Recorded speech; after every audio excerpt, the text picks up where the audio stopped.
Coming to your ears right now. In this episode of Sitting with the Sosk, Devin Montgomery slides on up to the table and we're gonna gab a little guerrilla filmmaking, soup to nuts, where this cat's wearing every hat possible. We're talking tricks of the trade from behind the camera to in front of the camera, cause he's seen the journey from short to feature through the fest circuit to the holy grail of distribution. We're embracing some controlled chaos, y'all. Sitting with the Sosk, coming to your ears right now, produced by Streamliner.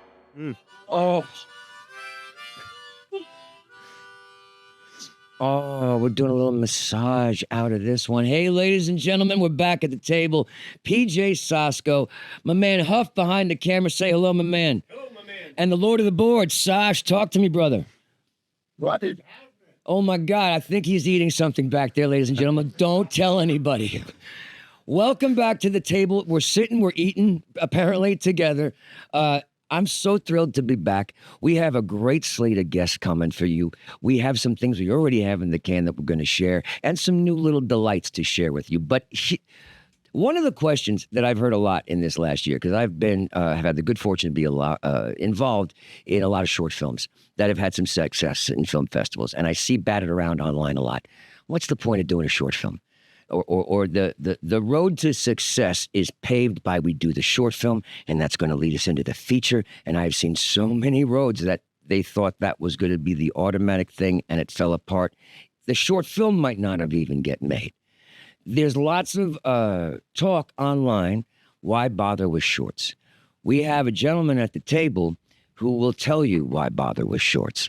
He was involved with a short film that I believe was done in 21.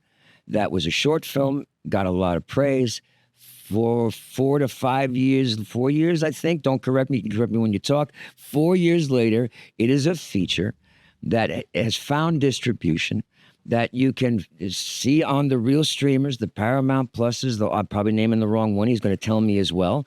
But something that came from him, and he is a Tulsa man, and he's got a great story to tell. He's got so many things in pre-production, but things that are I have to, there's one thing we're going to find out. So beneath his skin, see you in your sleep, I'm craving you. Those are things that are coming out from this guy. We might find that this guy's got a dark side because he comes across so put together. I've encountered him in film festivals all over this region and beyond. Devin Montgomery, welcome to the table, Hey, man. thank you so much for having me. I'm excited to be here. Oh, dude, as I was having this little run since I've arrived in Tulsa, Yeah. I feel like I've been side by side with you. Yeah. And you were winning awards here. And how many has, so the film is called Monsters Within. So the feature film is called Monsters Within. Yeah. But like and you it was said, a monster within to start. yeah. So and you know, we can dive into it, but Dive in. basically 2020, that really changed my entire outlook, my entire mindset when it comes to this business, kind of what I wanted to do. Like I just had a flip of a switch. Were you born and bred here? No. No. No, Where are you coming from? The road, basically. Oh, really? So that's always an interesting question when people ask me that, because my parents were in the military. Got you. So I've lived on many a military base, many a different state. We lived in Germany for a little bit. So I was always bouncing from one place to the other. Nice. And It gives you such a good taste of expanding your mind on culture. Absolutely. Expanding your mind on everything that you encounter. It's meeting different people, learning how to fit into a new place, especially as a kid, going to different elementary schools, middle schools. Like that's an interesting time as a child. So it's like, I had to always learn how to be the new kid, basically. Of course. Now you have military parents. Yeah. You're finding yourself in an artistic situation. How was that? Yeah. I mean, it really did not happen until college. Like I never had the idea, like movies always fascinated me. I always loved certain performances. Now looking back, it's like cinematography and acting. That's what I've really honed in on when I watch movies. Didn't realize it at the time. Sure. But then, you're just watching it as a viewer, and something specifics are popping out to you. Yep. Yeah, man. But then once I hit college, and you know, I have my major is in business. Okay. But then I took a theater as my theater minor. Yeah. Kind of. Yeah. Yeah, something just clicked. It was the very last elective that I needed. So what was your first thing in theater? So with the way that this class was, so I went to UCO in Edmond, Oklahoma. Okay. And so it was just an intro to theater class. But I didn't really dive into any of the actual plays. Okay. Because a lot of that was reserved just for people who actually were as their major. Or they're So graduating. I was Yeah, auditioning sure, for the first time, and there was one role that I wanted, but then, and looking back on it, I wish I could tell you even what it was, but like at the time I was like, okay, as an actor, you just throw yourself into it. Yeah, You man. just get as much as you possibly can into it. I don't remember the audition. Yeah. But they wanted me to play the role, but one of the people that was being, that was their major, that he ended up getting the role. Yeah, he's So like, what is I this get the young punk first- coming in? You get that was someone my first stomping on your introduction dream. of the Welcome. business, Yeah, welcome to the exactly. biz. Yeah. Yeah. So when does it start to become real for you? Yeah, it was. I took the intro to theater class, and then I did a monologue on stage, and then after that class, and we did our final and whatnot, the teacher came up to me and she was like, "Hey, if you are interested in this, I see something in you, Yeah. and I think you should pursue this." What was her name? Donna Dixon? Donna Dixon. Yep, she was in Twister. Nice. Shout out to you, Donna Dixon. Way for doing a solid from a man here. It has worked out well. Right. Yeah. Those are so important. No, it really The ones was. It was like, you got something. That was the first time where somebody had shown support in whatever this crazy dream was. Yeah. But as far as like with my parents, I mean, they've been nothing but supportive. Oh, that's Once they great. found out, there was the initial like, "Are you sure an actor?" Yeah, There's yeah, always your that fucking conversation. Exactly. But then, I think they saw the determination and the drive and the love for it. It wasn't just like, I'm doing this just to get famous or whatever. That's You know what the I thing, mean? man. I don't care So- if anybody knows me. I just want to keep telling stories. Exactly. And so once they saw that, they supported me, told me to dive head on. I went down to Dallas for a little bit and then started to get some momentum around 2018, 2019. Yeah. And then did this World War II project. And that was the first time I got to actually do a different mindset of a character from a different time. And Yeah, throw myself into yeah. that a little bit. But then, Costume. yeah, Look. working with a B-22, like Yeah, and man. all that, like it was crazy. And so 2020 had this really interesting momentum going into it. But then, as we know, everything that happened because of 2020, I was going to go out to LA in 2020, and then March Yeah. is when that all Life started said, nah, happening. I want you. Hold on a second. But I'm a big believer in everything happens for a reason. Yeah, man. So I took that time from basically March of 2020, and then around October of 2020 is when that first initial idea of, why am I just sitting around waiting for Good, opportunity? man. Yeah, dude. If I want to be an actor, there's so much that, especially now that I know, there's so much out of your hands and so much that's out of your control. So I just had this mindset change of, while pursuing this and really giving it everything I got, why not in the meantime also create my own stuff? And create then you have some opportunities. control. Yeah, you know, no, exactly. I learned early on that even, a lot of people feel when they get an agent, okay, Mhm. that's just another piece of the Right. puzzle. You are that, and sometimes it makes it more difficult. No, it does. I've Yeah. many times when the things that I'm self-propelling Mm-hmm. crash Right. with the work that I'm getting hired to do. Yeah. All the time. It's a threat in this business. Yeah. Well, and that was, there's so many layers that go into, I guess, that decision of what pushed me to kind of start making my own stuff. One of those things is I've been attached to many a thing that just either never got off the ground. You Yeah, put man. everything you got into it and then it falls apart. Maybe it doesn't start filming. Maybe you do film, you hear nothing about it. Yep. The people disappear off the face of the earth. I still don't know. where Oh, some of dude, these we could people have a went, show you know? just about the things that didn't happen. Yeah. But then also what I've learned too is I've gotten really close to some opportunities that, could be those life-changing game things. changers. Yeah. Sure. But you get so close to that. And then what I've learned now is like, that's a win of itself right there. Even though if you didn't get it, you still got that close. Yeah. And so there's something there. And so it's all just a mixture and flavors that are put into this. And that's what spawned the short film, A Monster Within. Okay. But then also, But you wrote it as well. Yeah. So the stem of the idea comes from something. What Mhm. makes you think like you're the person? Because I think people can fall subject to auteurism Mhm. when there's not Yeah. enough around and you want to make it yourself. Not Right. everybody is that. Not everybody Mhm. is. Sometimes you're just this, and you Mhm. want to expand, and the gumption's wonderful, and get Mhm. more hats on as you can. Yeah. What gave you the confidence to go for that? yeah, I think it's what I've learned. And I'm so glad that I was sort of naive back Yeah. then to think like I could do all of it.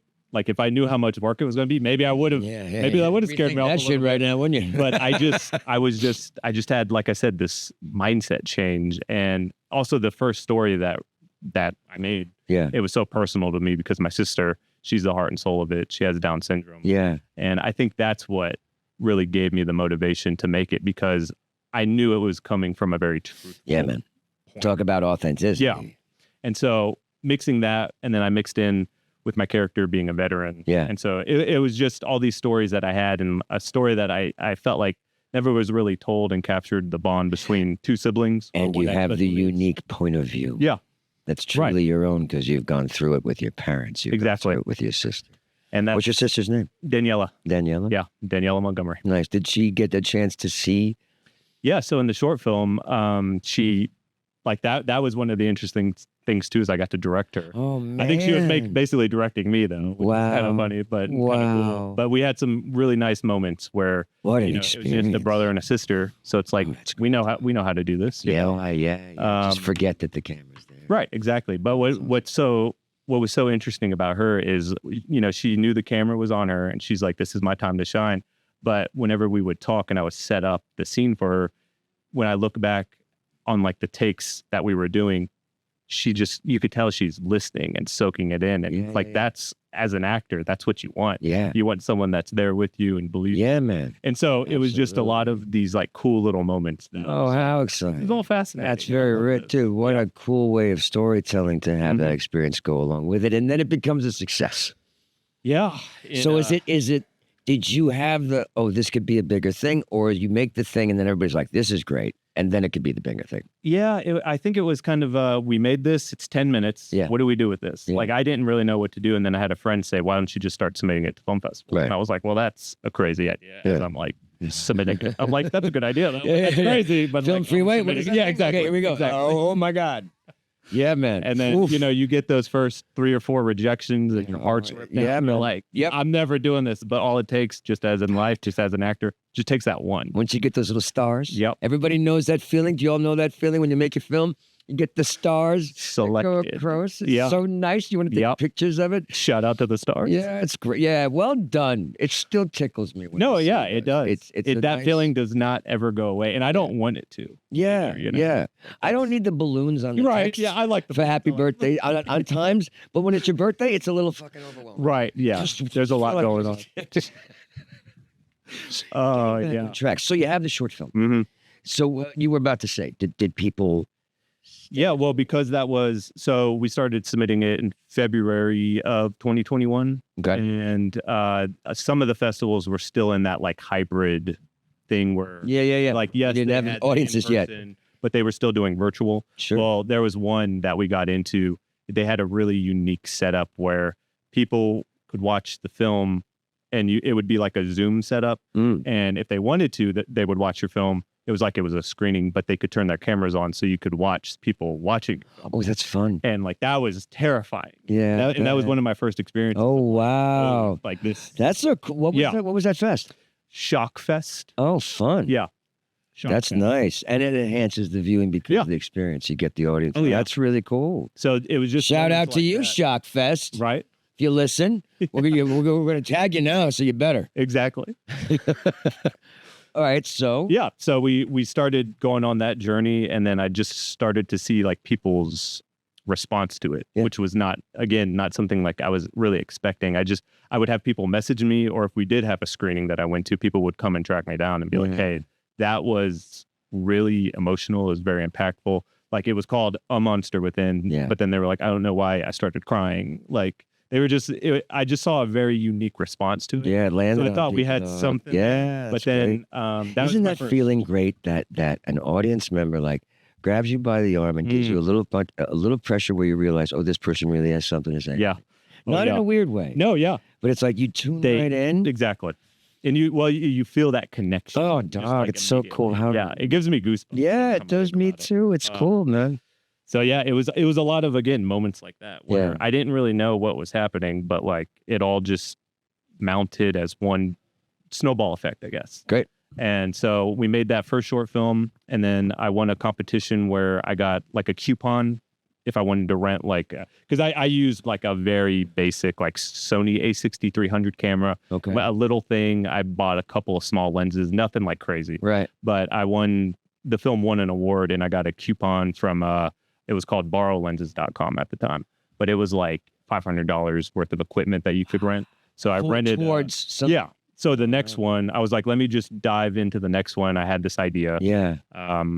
And then what ended up happening, this was one of the pivotal things for me, was this experience. So I made this short film called Dog, like right after. I was going to ask you about that. Yeah. Like, what's that about? So I rented a little bit nicer of a camera, but also some legit cine lenses. Okay. These and massive ones, like these Tokina Cinema Vista Prime lenses. Changes the It doesn't have autofocus. Right. But I was like, let's really test ourselves. Yeah, yeah. Well, what ended up happening is the guy who was going to help me shoot it didn't show up. Oh, boy. And I only had it for the weekend. So I had to make that short film Dog. So I had to I wrote it, directed it, I was starring in it, but I also had to shoot it. So I had to set up the camera, like what's going on here, make sure that I was in the focus point, Right. run back and then do the scene, run back, make sure I was in focus. Because there was no auto. There's nobody. And you're you get lenses for a master to come in, and now you're like, Nobody was there except for me. Yeah. So are you Googling? Are you trying? I watched a lot of YouTube videos. I bet.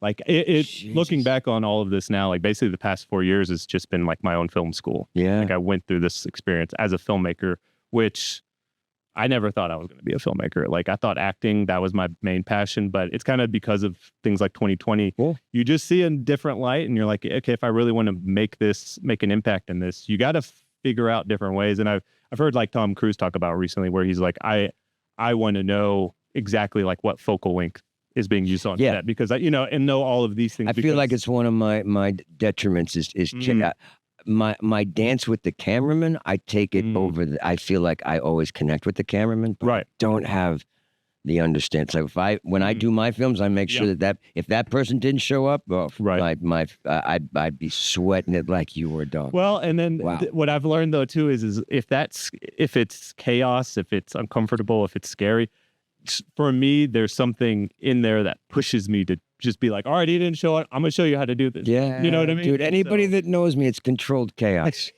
That's the exciting and that's what it is. Yeah. Yeah. So that with that film, like I give a monologue in that Dog short film, which is on YouTube. Okay, cool. Yeah. But that was again another experience where I had to learn how to run behind the camera, get in front of the camera, but still keep the mindset going. Yeah, dude. And all of this prepared me for the feature film because this exact same thing happened during the feature film. You lost your DP? Well, he didn't show up for a day because he was sick. So it wasn't his fault, but we were ready to go. And I'm so glad that experience happened because it taught me. You don't want that to happen on the feature. Or if that was the first time. Yeah, exactly. Then maybe we would have, I've been sweating bullets. Yeah. At the same time, I do love, I guess I like pressure and I like if things go wrong on sets, like you just learn how to like roll with it. Half of it's fair. Because if something's going to go wrong, it will probably. So just learn how to keep moving, keep rolling with it and make it.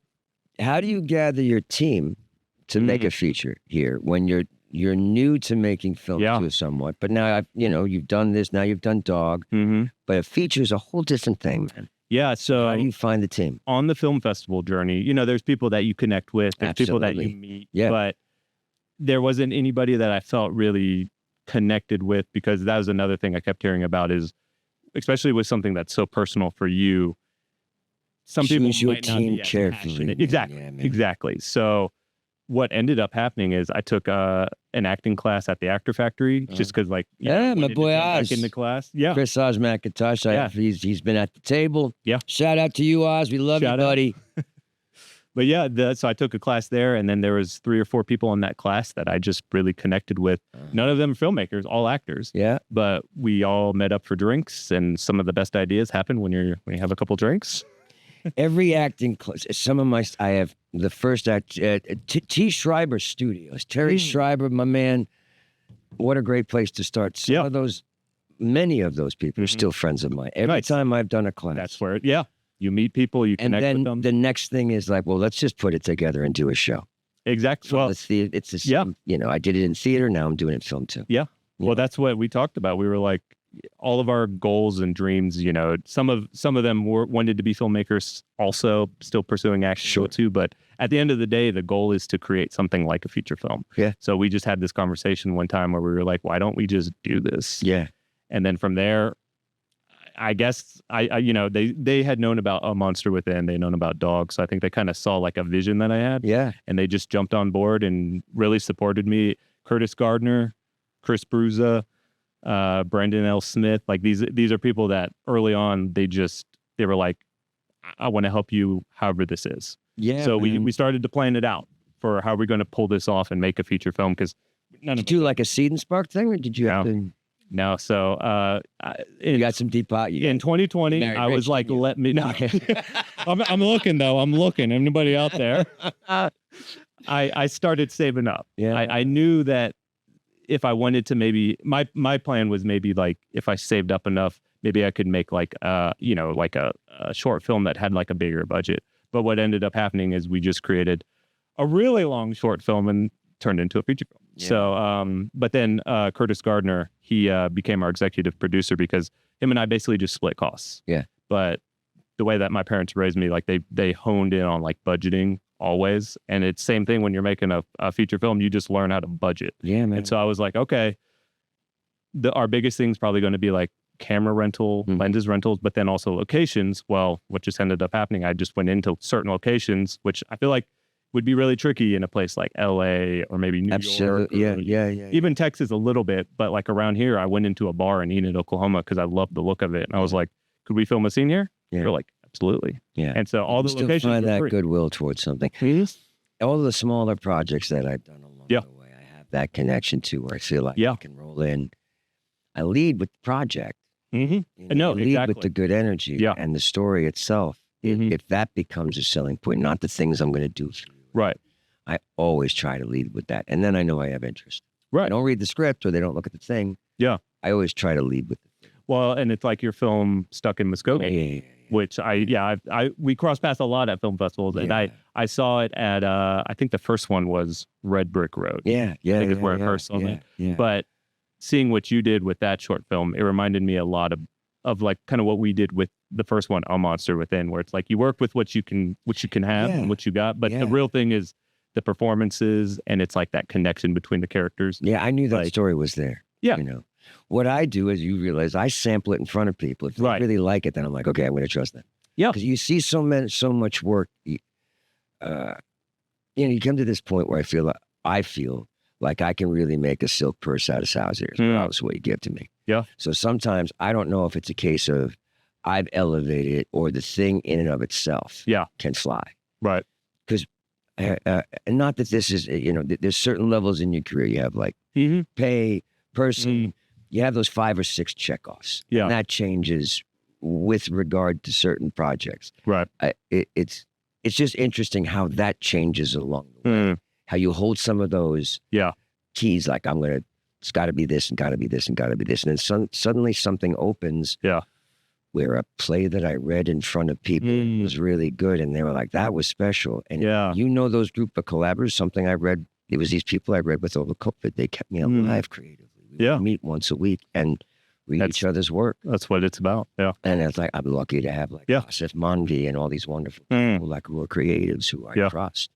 When they say that shit was good, I know it wasn't just me. Yeah. I know that whole thing is a piece is going to work. And it was a smaller piece of a larger. You know, again, it was a play. Right. And I'm like, I think I could shoot. And it was, I saw the vision. I saw the vision of the blankets as the ice. That was my lead in, like, I know what I'm going to do with this. Okay. You know, when you start to see it visually, it's really a cool experience. And then direct. Did you edit as well? Yeah. So I taught myself editing in 2020. I did as well. Okay, yeah. Did you do Da Vinci? So I bounced back and forth. I started, and what I've learned is a lot of people, when I say it, some of the editor elitists will kind of, but Final Cut Pro X. Wow. Yeah, that's what I started with. Okay. And that's what taught me a lot. But then I was like, all right, everyone seems to be using Resolve or Premiere. Da Vinci was free. That's why I went there. Oh, yeah. Yeah. I couldn't. Well, a friend of mine had a Blackmagic camera, and I think he had like a free it came with like a free of the paid version of Love Da it. Vinci. That's So- great. So I was kind of going back and forth between the two, but I just felt really comfortable with Final Cut. Yeah. And so the most important thing to me is if you can get it done, that's how you do it. Like, just get it done, you know? And you don't have any rules. Right. That's the thing. Yeah. I love I love that celebrate irreverence. Obviously, I'm a cautionary fucking tale, but it like I don't have. I know what I want it to be. I don't have any rules that you guys think about. Exactly.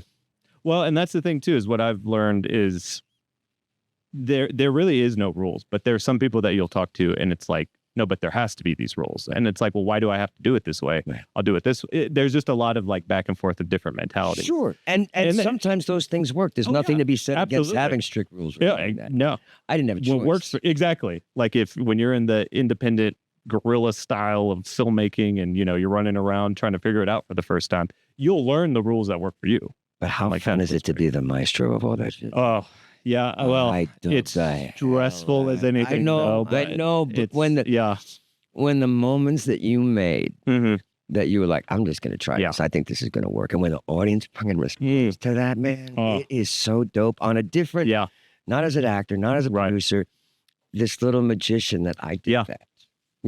It's really, really cool. And that was the thing too, is like, I knew when we were filming, because I was sort of like editing a lot in my brain while we were filming. Have to film. Shoot to the Save edit, time too. right? Yeah. Save time. Don't have a lot of crap. It helped a lot. And then the way that we shot it, I was also able to piece it together while we were filming. Yeah. And what I learned too is like, I go with my gut now, no matter what. So we got to the halfway point of the film. It was around the holidays. So everyone knew we were going to kind of take like two-ish months break off or whatever. Well, I was piecing what we shot. We were shooting in order. And what we were filming was moving in a completely different direction than what I thought. And so I just The veer. I talked about the veer last night, the first show. Yeah. What'd you respond to the veer? I scrapped the original ending and wrote a whole new The movie started to tell you what it wanted to be, and it was stronger than it. Oh yeah. Right? How crazy is that shit? That was probably one of those first real scary moments of like, okay, what do I do? But then I just couldn't shake it off of my head. And so Kendall Kavner, who plays the female lead in the film. So I saw her at the what's the horse one that she The Meaning. Oh, beautiful film. Beautiful too. And so that's one that we're toying around with turning into a feature as well very soon. Nice. She wrote a full script and everything. So she's very talented. Did you shoot that? Yeah, I shot that. Yeah, that was fun. That was fun. Yeah. I love me a horse movie. Oh yeah. Here in Tulsa. Yeah. Not that far from OKC. Happy to play with you all. Moving on. So this huge success. How does the film festival? Yeah. I know, and I know we don't want to tell all of the things but how does the film festival get the distribution? How did you find yourself to doing that? Yeah. So, just congratulations. Oh, I appreciate that. Thank you. Yeah. The place that you're hitting, it's just, he's got no, it's like Oprah Winfrey goes around with you and says, here's an award, here's an award, here's an award. Kudos, dog. It's still like very hard to wrap my head around because you're doing fine with it. I still don't know. Each thing has been like, okay, I got to get past this point, learn this new thing. Yeah. So with the distribution, it just ended up happening is, it was within our first like 3 or 4 film festivals. Wow. We got some attention from, sales reps. Sure. And then so I started to get emails, and some of them, you got to be very careful about, and you go with your gut, right? We want to give you $100 for your film. Yes, they really like me.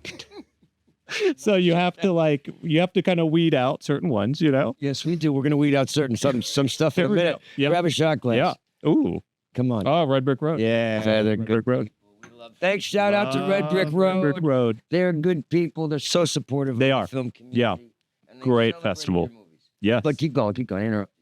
Yeah. So we started to get those emails, and then I was like, well, it's not going to hurt just to talk to certain ones.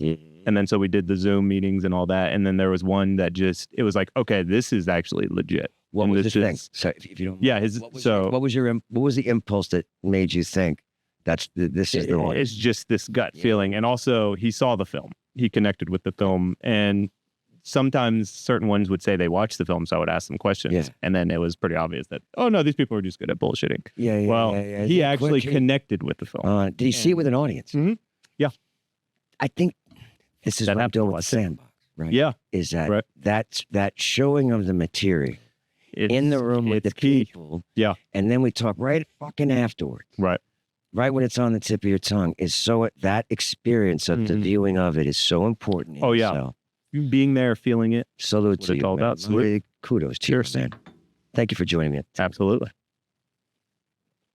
There it is. All right. There it is. Now, We're getting saucy.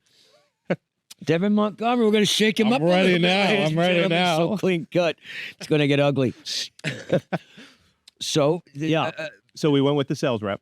So with that sales rep, he set up, he sent out the film to like 20, 30 of the distributors. right. So we were like, while that's all going on, we're still playing film festivals. Yeah. And the doing timing. other things Yeah. as well and Oh, yeah. shooting things. So with that whole mindset change that I had, I was seeing it kind of come to fruition. Yeah, man. Like, this is kind of a good spot. This is a good angle that I'm in. But while all that's happening, of course, it's like in the back of your head, well, what are the distributors saying? And then there's like maybe like a 3 or 4 week silence where they're all watching the film. Right. But what was cool though too is he had printed out the movie on Blu-rays, and instead of just sending a link, Yeah. he would send Blu-rays to the distributors. Oh. So they would have to actually put it in and watch it if it's something they were really interested in. Wow. That's an So- interest. I'd like the I tactile. like that. I liked it Yeah, because man. he was different. That's too cool. Than the others. So from there, we had 6 or 7 that reached out that were very interested in the movie. So again, set up the meetings. Yeah. And You go in there, these Zoom, or you no, fly in? these are Zoom. Yeah. Okay. Yeah, these are Zoom. So, and in some ways, maybe it's because of 2020, I've just learned how to, like, if you can connect with somebody over a computer, Yeah. like a webcam, Oh my there's something really there. Yeah, yeah, sure. So, If you can get through that. no, yeah, absolutely. Yeah. I'd prefer the in-person with we all. Yeah. But we- there is something to use that with the way that this world's turning into. Yeah, You know, like, absolutely. I'm glad we're not doing this over a webcam. When we talked about it initially, we talked about this, do we have Zoom guests? And within 1 or 2, it's like, no, it's about the live thing. It's about having the shot. It's about having the actually interaction. feeling this. Yeah, man, absolutely. Taking a shot. Like, this is real. This is real life, people. Yeah, it is. It is. He is a real real show, by the way. person. This is a He is real not a show. cyborg, though he looks incredibly handsome. You look into these eyes, you just melt. Depends who you ask. There's some people, there's some people out there, but the majority. So how are you juggling? Yeah. You got at least 3 things in post or 4 things in post? Are these all Yeah. yours? Is it stuff I know you've been involved, like Will worked with you on something. Will Wilson? Yeah. Yeah. So that was recent. I know. Yeah. But that was a short film. Laura Catherine, who's I think goes to the Sandbox. And Yeah, has no, she done has stuff. gone to the Sandbox. I've on there. read her stuff. Yeah. So she director of it, Will producer. Yeah. You starred in it. I was just on there for a day, but it you're was cool to connect with. It's nice to see you're not just doing your stuff. You're Right. branching Oh, out yeah. To play with other people. as well. I Absolutely. think Well, and it's that's important to do what's that. been cool about this is it has opened certain opportunities for other things. Like next year, there's a World War I feature film called Worm. Yeah. I have a supporting role in that. I cannot wait for that to come out. That Wait, was is this the crazy. thing you did with Dylan? There was No, it's Sean. Sean. Sean Frenzel. Yes. Yeah, and Ryan Staples Scott's the director. Yes. Yeah, and that's where I first connected with another one of your guests, Adam Hampton. Yeah. You guys. Yeah. Also, So we were all a part of that, and that's going to be amazing. Gorgeous. Yeah, I'm excited for that. Because you were shooting that out in Cherokee, or you were shooting. No, it was like a studio that the director has. His studio is called Pixel Studio, but it was like it's a space, but Yeah. they created like an LED wall. Yeah. Then he created actual trenches. So like you would have the actual trenches that we were on, and we're all in like Going on. World War I uniforms. Yeah, no, running around. dude, the shots are beautiful. It was hot as hell. Yeah, I it bet. added to it. I bet. Felt great. But then, we had the LED wall behind us, Yeah. and they were experimenting with that a little bit, but they had done tests and stuff. But I mean, from what I've seen, it looks amazing. Worm. Fantastic. There's Worm. another one to keep your eyes out for, ladies and gentlemen. Is Yeah. that like sort of hitting festivals, or are they? Just, Yeah, I think it should be sometime next year, I think is when it comes out. But and then also so Kendall, she booked a role in this improv feature film called The Long Road Home. Okay. And then just the way that it worked out, because it was an improv feature, the way the director wanted to go about it, they didn't rehearse lines or anything like that. They just knew a general story. Right before they started filming, they had a role that they wanted to add in like the night before filming, and then so I got a call and was you like, hey, just do you want to jumped come right in. play? Yeah. I was like, let's do it. So like, I think he saw the director saw the trailer for Monsters Within. He was like, oh, this guy. You guys play together. Yeah. Well, So work begets opportunities work, like ladies and that, gentlemen, yeah. they still do, but you still got to step up to the plate. Oh, too. absolutely. Yeah, you got to be right. How do you feel being on other people's sets now that you've done the whole? I look at things very differently. bet you do. There's like, I always try to be as prepared as I can, try to be as respectful as I can, but also just an open mindset of whatever they need from me, I'm ready. Yeah. But now it's like I totally understand the director's running around doing so many different things. Of course. And so I look at things very differently, and You read the room very yeah. differently, I bet. I've learned a lot more like patience. Yeah. A lot more I like haven't learned that yet. I'm like a tornado on any set that I go. I'm like, hey, can I come to the set? Can I come to the thing? I got to, what if we do this thing? I can't shut my, I've heard Ethan Hawke talk. Oh, He yeah. approaches everything as a filmmaker. I totally agree. Yeah. I've been in this so long. I can't not. Right. I can't not throw ideas against the wall. Well, and it's That like things that you collaborative learn, you want to, if you see something and you've had that experience, like I want to work with people that are open to things like that. Yeah, There's some people that are very like, Sure. And I think we've done this enough that I know the rooms that I should shut the hell up in. yeah, you can, like you said, read the room, feel it. Like there is like an energy that you feel. So that's why I think it is. Are you laughing? There's a lot of side. I don't. You're saying Huff's giggling over here. This man hasn't seen a room that he doesn't think he. Sorry, I heard that. Didn't mean to call you up, Mr. Winning. So where do we go now? What are your hopes? Because you couldn't have dreamed this had happened, but now you have. Yeah. You're doing more. You have things in the can. Yeah. What's the next thing? Yeah, it's just really it's the same kind of mentality that I had when I made A Monster Within, and I was like, let me just make Dog like right away. Right. It's like I want to keep foot on the gas because I want to use this momentum that we built and momentum. Great word. Well, and then really getting on Amazon Prime, that opens a whole new audience. But then you better have your next thing ready. When people say that's great. Now what do you got? Exactly. That's the question. Good dog. Good Every panel that I'd been on, that was somebody always asked that. Well, what are you working on next? Like, I love the movie, but what's next? So I learned, you have to be prepared for that. So I had 2 ideas that I was like, everything that I've learned, I can't wait to apply to the next one, because really the first one's just figuring it out. But the next one's it's like, okay, everything I learned, let's do this again, but smarter, faster, quicker, whatever you want to say. But yeah, like you mentioned, one's called Beneath His Skin. And that's one that could be like 2 locations, like 4 cast members, like we could probably knock it out. Keeping it tight. Yeah. 2 locations, 4 cast members, not 75 on Mars. Jesus. Yeah. Yes, please go. Write what you know. Did you audition for that one too? No, sorry. I auditioned for that. You never. I mean, this is the thing. You never know the dream that's going to hit. Maybe you think it'll get spot. Yeah.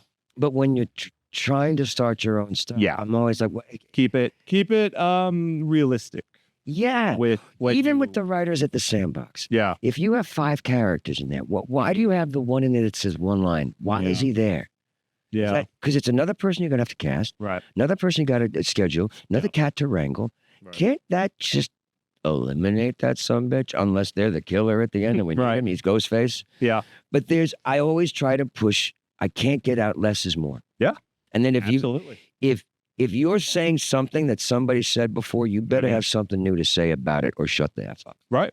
Yeah. As a writer, as a creator. Yeah. We have to make something new to it. Well, and that's what, like, lessons that I've learned as an actor have helped as a filmmaker, and vice versa. Like having made a feature film now, it's made me a better actor. And like you said, less is more. Like that's just, it's really interesting, like this journey of figuring those things out, but applying it to different. But you're really learning on 5 different fields all at once. Oh, yeah.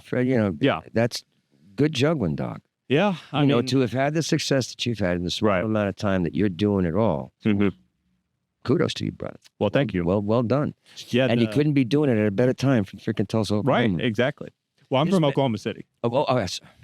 That's right. Oh, yeah. I meant to correct him. I'm from Oklahoma City. He's from Oklahoma City. He's not from Tulsa. I know. Trust me. When he leaves, I'm going to shoot him. I love Tulsa, though. I love Tulsa. As Circle Cinema, super supportive.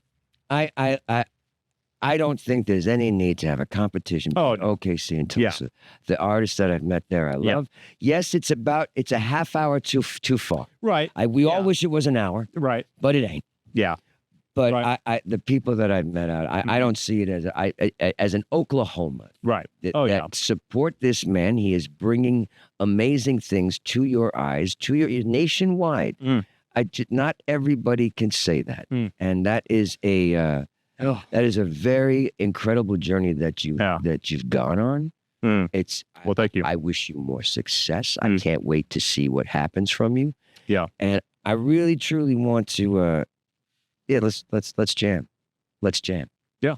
I got to give an outro now. Let's do it. Because I'm getting the fist. And you know what happens when you get the fist? Yeah. It's time to go home. So I want to tell you all out there, I hope you enjoyed the show. This man is a wonder. Please look at his stuff. We're going to add some stuff to his on our website so we can link to things so you can check more of his stuff out. But please, if you want to view us, you can go on YouTube or Substack. Please subscribe.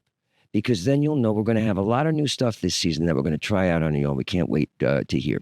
You can also reach us on our website, www.sittingwiththesauce, not sitting with the sauce.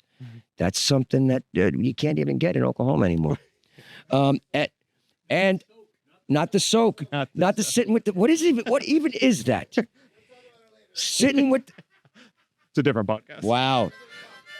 You can also listen to us on Spotify, Apple Podcast. Thank you for supporting us. We're thrilled to be back. We got a lot of great stuff coming your way. This is PJ Sasko, Huff, and the Sosh, and Devin saying goodbye from Sitting with the Sauce. Thanks for joining the table. See you next time, y'all.